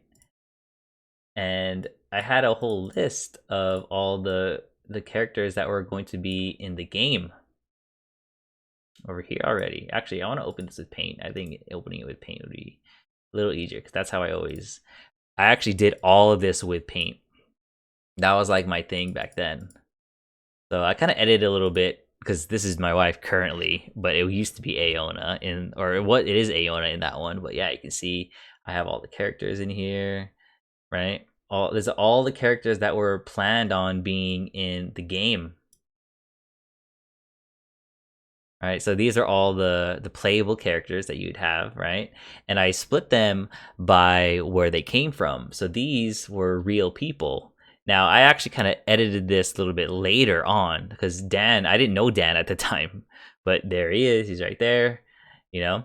And then so these are characters that I made. We have the people from the Akanea area, Jug Droll. So I had all the Fire Emblem continents and people represented. And I even made older versions of some of the characters, depending on the time frame, because there was a sequel, right, in this generation. So I had to make, like, she made her older, she doesn't look older. But yeah,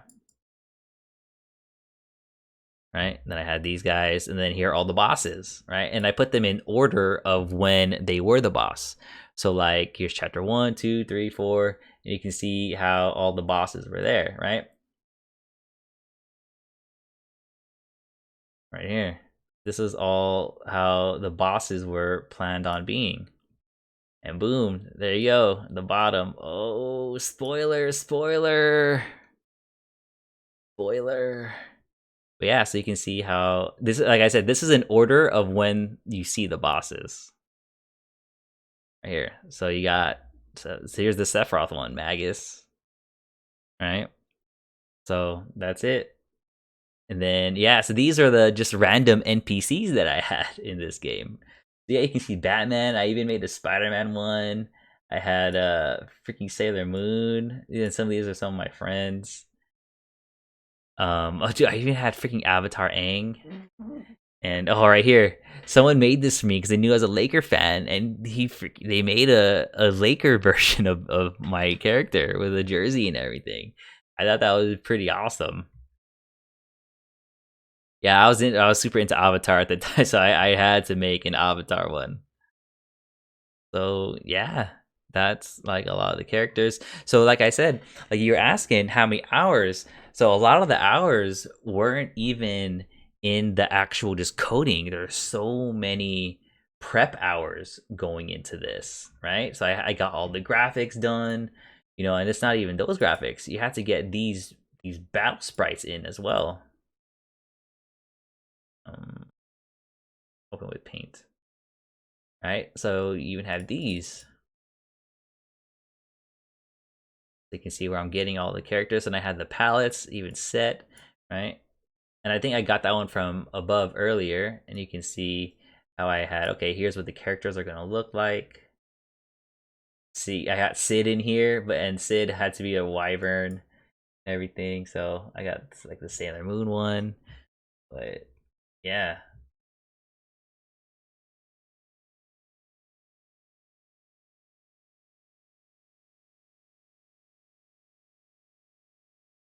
Yeah, there's just so many, just so much, got the map sprites even. Like you can see right here, I kind of small, but right. There's so many of the graphics to get into this. The battle animations, oh god, these ones were intense. I think the only one that I actually finished was Cloud. So, actually, let me go over here. Yeah, so this Cloud animation was the one that I did right here. Let me open in Paint. Right, so this is all that Cloud stuff that I made. And that was the crazy thing, like just this alone and stuff would take hours to do, just to make the graphic, right? And then you'd have to code it into the game, which was intense. So then I had the animation code, and it would pull off from all of these, right? Then I had to what's it called? So actually, let me do the view again. You can see I had to position it where the background, and you can see right here where all of it is. You can see him moving and everything, and it was just intense. I got the jump,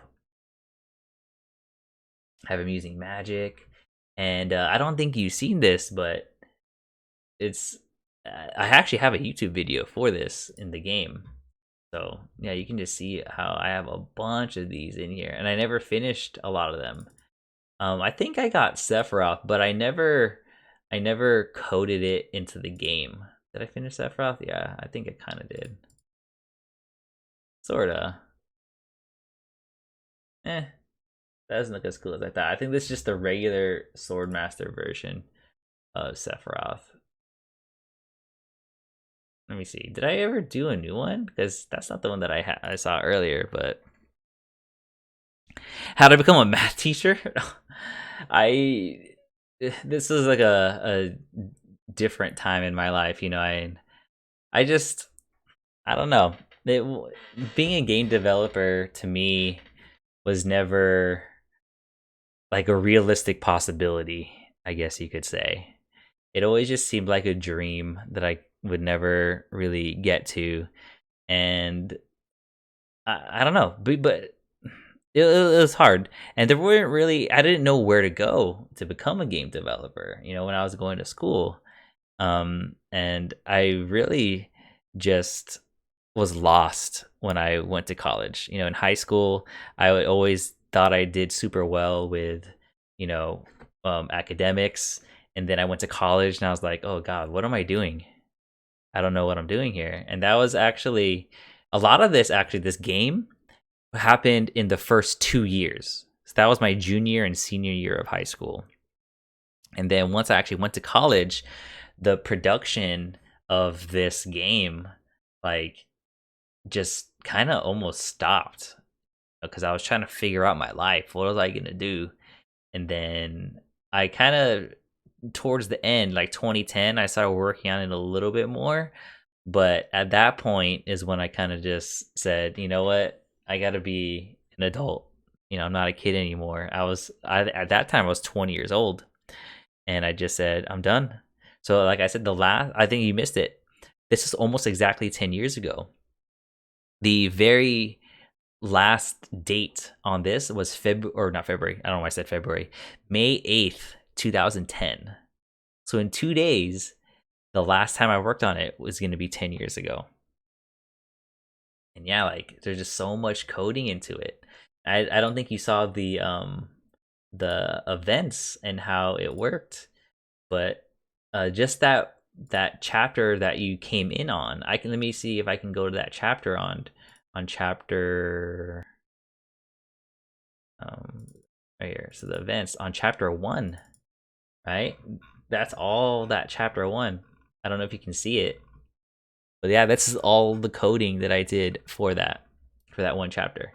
You can see like the opening event. Like, I have the code, so you fade in like at 16, so it's a speed of 16, right? You play this music, then you're gonna load this map, and then you're gonna start here, right? You load all the allies. You're gonna put this text. Like, you're gonna stall for a little bit, right?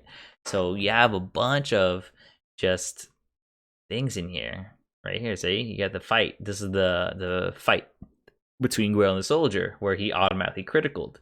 You had the fight between Sephiroth or not Sephiroth, Zephiel and Grail, right? And you see here the codes in there. Yeah, this stuff just took quite a lot, you know. And at that time, like I said, I had a lot of things going on. What teenager doesn't, right? And to be fair, I love teaching. Teaching is honestly my passion. I love it. I love getting to know the kids. I love just going with that and explaining things and developing relationships with them and getting to know them as people, and getting them from point A to point B and helping them become the adults that they're supposed to be, having that support, because I know that a lot of kids don't have it at home. I was lucky enough to have parents that worked really hard, even though it didn't always work out the best in many, many ways that I'm not going to go into. I really appreciate the effort that they put in, and I know that a lot of kids don't have that. Yeah, it's kind of a, I don't know, weird way to end. But yeah, like, that was it. There's so many events, and you can see here, like, oh, hey, go, it's gonna load this text ID, right, on turn 2. So this text ID is 83D, and that's a reference to this. I had a text right here, and so 83D, right? You can see this is 816. Where's 83D? 81D, 83D, right here. So it's gonna load this, and I don't know if you can read it on the stream, but it's like, hey, open mid right here, load this face, load. So I had codes and I had references about, okay, whose face is that, who's 8-9, right? So let me see, do I have the script? I don't know if I had the references. Where are the references? I don't know. Well, anyway, I had a reference for everything, right? So it's like, because it's all code. There's no like names. Oh yeah, dude, this is way back, right? I was very basic. I did all the code in Notepad. I did all the graphics in Paint, like legit. I did it in Microsoft Paint. I actually feel really odd doing graphics like that in what's it called, in like Photoshop or anything like that. It's all Paint, right? And actually, let me go ahead and show you. I might have some of the graphics on here, and you can see kind of the process that I made. So yeah, here are the graphics. I would legit do some of these like pixel for pixel, right? So you can see how I made some of these. It's like the tuxedo mask one. Wow. But yeah, you can see like, oh, let's see this one. Yeah, see, like I legit just drew her face. So this was the original one, right? This was from Fire Emblem 10. I had to make her into a Game Boy Advance one. I mean, this one doesn't look that great, but you know, you can see like the process that I did in these. All right, so here's the original one. I try to make it. You draw line art. You can get all that in there. Got the shading. But yeah, I did all of this in just Microsoft Paint. All right, got the Sephiroth ones. Like here's like the first Sephiroth, and then the last version, the final version of Sephiroth. You can see how it's just so different, right? And yeah, oh my God, Sailor Moon, Jesus Christ! Some of these, man, it's just bringing back the memories. I don't think I'd ever continue it. God, look at the eyes. Those eyes and hair were always my problem when I was making these. Like the eyes and hair were terrible. Oh God. Oh my God, the hair is terribly shaded too, but you know, you get the idea. Yeah, oh see, even the weapons, right? Oh man. Made all of these and everything, but it's just crazy. Like I just doing all of these, and man, this is a trip. Just looking back, taking it down memory lane. Oh, see, here's like how I made the backgrounds. Yeah, man. And then like I had them in the format, right? Because you notice that they are also. And by the way, Alex, thanks for following and everything, right? So you can see these.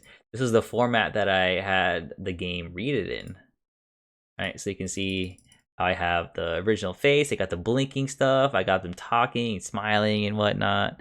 So it's like, yeah, a lot of things. All right, so yeah, that's that. That's the coding aspect of it. There's just so many different things, and I think just figuring out the graphics and have them pop here, pop there, doing all that was just, man. It's a I sometimes I can't believe that I actually was dedicated enough to to do these things. You know, because honestly, like there are so many times now that I just don't even want to finish it in like games. I'm not even making the game. I'm just playing the game, and I don't even want to finish the game. So it that's why like when game developers, you know, it's the game people have problem with games. A lot of people say, you know, give the developers slack. Have you ever made a game? And sometimes I'm like, actually, yeah, I totally understand. You know how the process is. I was a one man team. You know, I did all this by myself. You know, aside from the graphics, I did all the coding. I had to learn it. You know, learn it on my own, and then just go through the process of doing all this stuff. And yeah, so I totally get it when people say, you know, developing is not easy. And yeah, it's not. Because, you know, you fix one thing, you break another, and then there's another bug there, another bug there. But at the same time, there is that quality control. And I can't believe that sometimes game devs don't have that good quality control. So, anyway, so that's it for today. I think we'll finish it with that. And then tomorrow, I think there's only, there's 3 chapters there. So I did 3 chapters here. I can do the 3 chapters tomorrow. Um, Yeah, and then I can also go through like how the story was supposed to progress, because I actually do have the script and like the ideas, like the script that I want. This is the actual script, right? And I wrote it like this first, and then I had to put it into the game. So he's like, it's kind of like a comic book script. Like, oh yeah, after it's defeated when fighting, here's the script, whatnot. You know, I had the chapter outline. Okay, here's what's gonna happen, right? And I even went all the way to the end.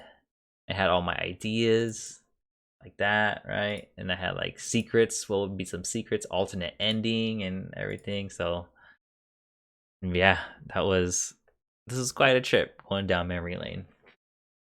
Anyway, I really appreciate you all coming here and chatting with me and seeing all of this. Man, it's definitely something, and I won't lie and say that I miss it, because sometimes I do. And in these last 10 years, there's at least 50 times where I said, you know what, let's do this again. Let's pick it up. Let's pick it up. But it's so difficult now with schedule, with the family especially now, and it's crazy to think that this was 14 years ago. You know, I'm almost double. I'm almost been as far removed from it than when I started, right? Like it's like half my age basically. So anyway, like I said, I'm gonna continue this. I don't know if it'll be tomorrow exactly, but I'll definitely continue it. And for anybody that wants to watch the whole entire thing, this is going to be on a YouTube archive. So I'm going to be uploading it there as well, because I know a lot of people on YouTube, or the like I had a lot. Most of the subscribers that I have on YouTube were actually from 10 years ago, from when I was actually doing all this stuff. So I want to make sure that some of the people are able to see the progress and to see the work that went into it. Even if they don't watch the whole entire video. Anyway, like I said, thank you. I appreciate everyone stopping by, and we'll continue this. Have a good one.